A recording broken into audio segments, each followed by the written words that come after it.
Direction le mondial de l'automobile. Autoroute Info, plein phare sur le mondial de l'automobile. 13h02, plein phare, c'est reparti pour un quart d'heure. Vous le savez, nous sommes ensemble toutes les heures entre 10h et 16h et ce, tous les jours de la semaine pour vous faire découvrir le mondial de l'automobile. Nous vous faisons découvrir les coulisses de ce salon. Pendant ce quart d'heure, nous parlerons notamment d'une nouvelle caméra que l'on peut installer sur ces voitures, une petite caméra pour filmer les sportifs, notamment dans les sports mécaniques, l'utilisent beaucoup, on en parlera. Nous parlerons pas mal infrastructure routière puisque c'est le thème de la journée. Nous recevons Pascal Rossini, directeur technique des routes au CETRA, le service d'études sur les transports, les routes et leurs aménagements. Le mondial de l'automobile 2012 est à suivre aussi sur autorouteinfo.fr et sur les réseaux sociaux avec notamment le hashtag autorouteinfo. À voir également sur notre site toutes les vidéos de notre émission Plein Phare présentée par les journalistes de la rédaction d'Autoroute Info.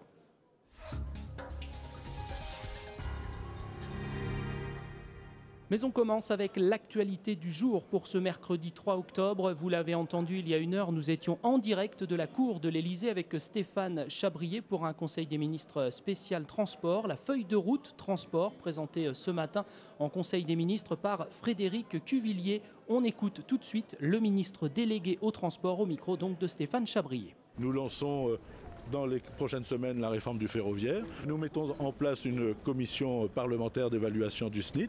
Nous continuons à financer des études sur un certain nombre d'infrastructures structurantes. Nous sommes aussi à la veille du lancement du troisième projet pour les transports urbains.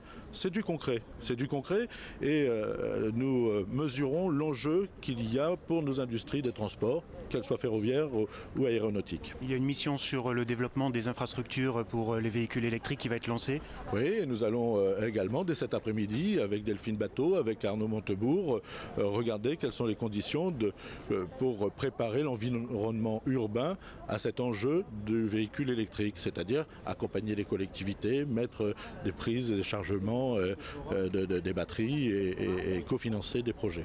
Autre grand dossier évoqué par le ministre des Transports, l'écotaxe poids lourd. L'écotaxe poids lourd est un principe qui est retenu, qui est affirmé. Simplement, il ne vous aura pas échappé que le décret d'application de la taxe poids lourd est daté du 4 mai, c'est-à-dire 2 jours avant l'élection présidentielle. C'est une forme de confiance que nos prédécesseurs nous avaient marquée certainement en nous léguant le dispositif dont on aurait assumé la mise en place, alors même qu'il ne correspond pas ni à la réalité, ni à l'effectivité du dispositif.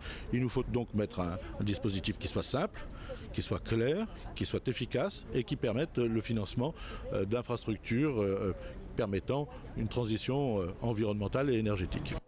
Une écotaxe poids lourd dont la mise en œuvre est prévue pour l'été prochain. Elle touchera les 800 000 camions de plus de 3,5 tonnes circulant sur certaines routes nationales et départementales du pays.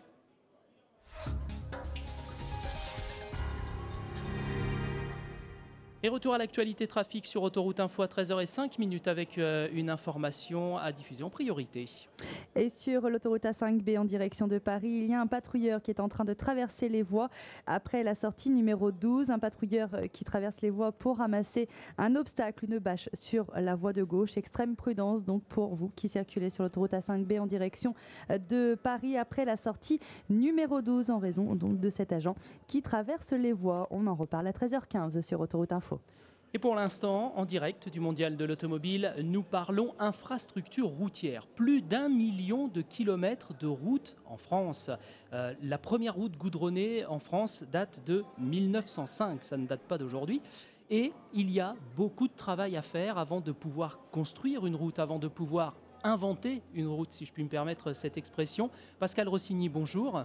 Bonjour. Vous êtes directeur technique des routes au CETRA, le service d'études sur les transports, les routes et leurs aménagements. Alors, rien que le nom peut peut-être faire un petit peu peur à nos auditeurs, mais finalement c'est assez simple. Et expliquez-nous quel est le rôle du CETRA.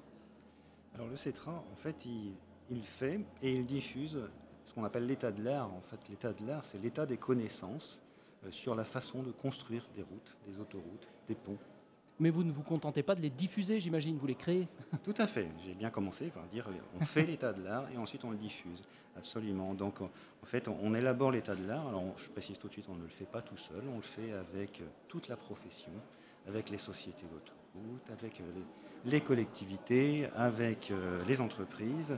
Donc on réunit des groupes de travail et on élabore donc l'état des connaissances et on en fait des guides de conception pour les routes, les ponts. On en fait aussi des logiciels de calcul, par exemple pour les ponts. On met au point des logiciels de calcul pour les ponts qui sont utilisés par beaucoup de bureaux d'études en France. Il y a combien de personnes qui travaillent au CETRA? Donc le CETRA, c'est 200 agents, dont 120 ingénieurs. Donc une très très grande expertise.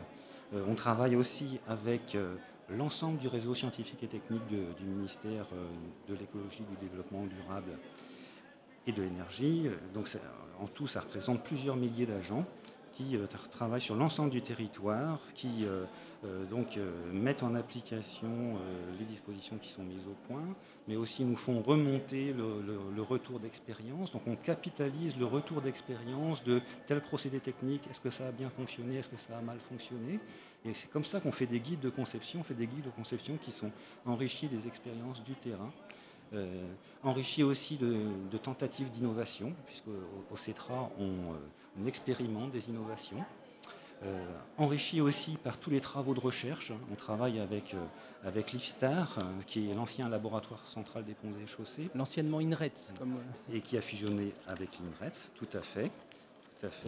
Et qui est donc devenu l'IFSTAR, l'Institut français des sciences et technologies des transports, de l'Institut français des sciences et des technologies. Effectivement. Et vous n'êtes pas basé que à Paris, j'imagine? Vous avez des représentants un petit peu partout en France? Ou vous êtes le CETRA, vous êtes juste basé sur Paris, ou est-ce que vos agents, vos 200 agents sont répartis un petit peu sur tout le pays? Donc le CETRA, on est basé en Seine-et-Marne, juste à côté de Marne-la-Vallée.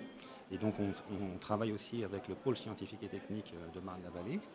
Mais par contre, je l'ai évoqué, le réseau scientifique et technique, lui, il est réparti sur l'ensemble du territoire. Et donc, effectivement, on a des interlocuteurs sur l'ensemble du territoire pour nos expérimentations, pour les remontées d'expériences, la capitalisation de toutes les expériences qui sont faites sur le terrain. Alors vous avez commencé à en parler des ouvrages d'art tout à l'heure. Il y a au sein du CETRA, alors je sais que ce n'est pas votre spécialité, on va revenir sur votre spécialité dans quelques instants. Il y a au sein du CETRA un centre des techniques d'ouvrages d'art. Alors concrètement, qu'est-ce qu'on fait dans ce centre technique? Donc au centre des techniques d'ouvrages d'art, on a d'abord fait les guides de conception de tous les ponts qu'il y a sur les routes et les autoroutes de France. Quand vous passez sur ou sous un pont d'une autoroute en France, eh bien, ce type de pont, eh bien, il existe un guide technique de conception de ce pont. Il a été élaboré la plupart des temps par ce centre technique d'ouvrages d'art. Le logiciel pour calculer ce pont, il a aussi été élaboré par ce centre technique des ouvrages d'art. Et puis maintenant, il y a un grand patrimoine d'ouvrages d'art qui est en place. Il faut l'entretenir, ce patrimoine d'ouvrages d'art. Donc le centre des techniques d'ouvrages d'art élabore des guides pour l'entretien des ouvrages d'art, pour la surveillance de ces ouvrages d'art. Donc ça a été fait au départ pour les autoroutes, parce qu'en fait le CETRA il a été constitué pour réaliser le réseau routier et autoroutier français. Mais maintenant le CETRA il travaille pour l'ensemble des collectivités. Et donc par exemple le centre des techniques d'ouvrages d'art il a élaboré un guide sur la surveillance et l'entretien des ouvrages d'art courants, des ouvrages d'art donc de toutes les collectivités. Donc on travaille pour toute la profession routière française, non seulement pour l'État, mais aussi pour les collectivités locales. On met à leur disposition donc, des guides qui sont utiles pour gérer leur patrimoine d'infrastructure, pour que les collectivités locales puissent gérer leur patrimoine d'infrastructure. Alors, pour faire du concret, votre spécialité, à vous, Pascal Rossigny, c'est plutôt la chaussée, les chaussées. Alors, on a souvent en tête, par exemple, ce qui se fait sur autoroute, c'est-à-dire que quand on refait une chaussée, on râpe la chaussée, et j'allais presque dire ensuite on empile plusieurs couches les unes sur les autres. Je schématise évidemment très volontairement. Ça, c'est la surface, mais j'imagine qu'en dessous, c'est bien plus compliqué que ça. Quel est votre travail sur une chaussée à vous? Alors, dans le centre que je dirige, nous nous occupons de la chaussée, en effet, mais avant d'aller à la chaussée, il y a le terrassement qui va porter la chaussée, le remblai ou le déblai qu'il va falloir réaliser pour faire passer la chaussée à la bonne altitude. Ce terrassement, donc, on a défini des guides pour donner la bonne portance à ce terrassement, pour donner une bonne fondation à la chaussée. Ensuite, on a des guides, on a mis au point au CETRA des guides pour l'assainissement de la chaussée. Et puis enfin, effectivement, vous l'évoquiez, on en arrive à la structure de chaussée proprement dite. On a des guides pour le dimensionnement de la structure de chaussée. On a mis au point des guides pour le dimensionnement de la structure de chaussée. Et puis, vous l'avez dit, il y a 1 million de kilomètres de routes à entretenir aujourd'hui. Donc le grand enjeu, c'est d'entretenir ce million de kilomètres de routes.